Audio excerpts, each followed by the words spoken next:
za co? Że Polak potrafi nawet europejskie normy zmienić, aby dopasować do naszych dróg. Słuchajcie, to jest chore. Trzeba z tym do lekarza. O, do lekarza, tak, do lekarza. Czy pan doktor Zisu przejmuje? A, tu wlewa. No, proszę, kto następny? Panie doktorze, moje dziecko płacze. Nie je, nie śpi, nie wiem co mu dolega. No to proszę rozebrać. No, droga pani, a coż to jest tutaj? Co to jest ten pampers? No taki duży. Borys, na miesiąc jego zmieniłem. A czemu to? Na opakowaniu pisze do 20 kilo. No kobietko, to odwaga dziecka, pomyśl. Idź przynieść za 2 dni, przyjdziesz do dziecka. A to co? A to? Panie doktorze, ja wiecznie jeżdżę na słoniu, a wkoło same dzikie zwierzęta, tygrysy, lwy, jaszczury jakieś.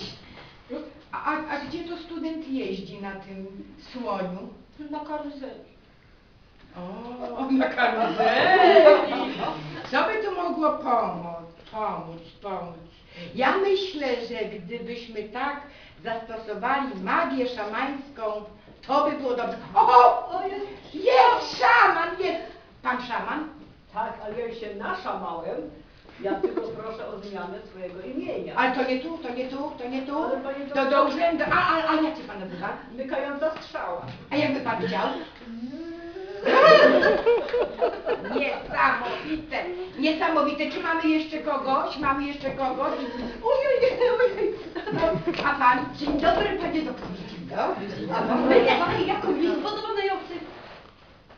Jest Boxogalesz. Ale to nie hotel. To nic, ale na wsegę deleziły dom, która wszystko można A załatwić. pani chce ze mną spać? Ależ oczywiście. Było cię od przodu.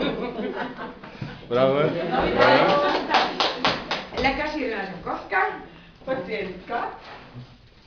Lila Mała. Brawo. Eurodeputowana Halina Sieradzka. Indianin Henryka Finz. Gość Gabriela Czaja. Mama Jola Szczypkowska. Brawo. Mamuszko, chodź, idziemy.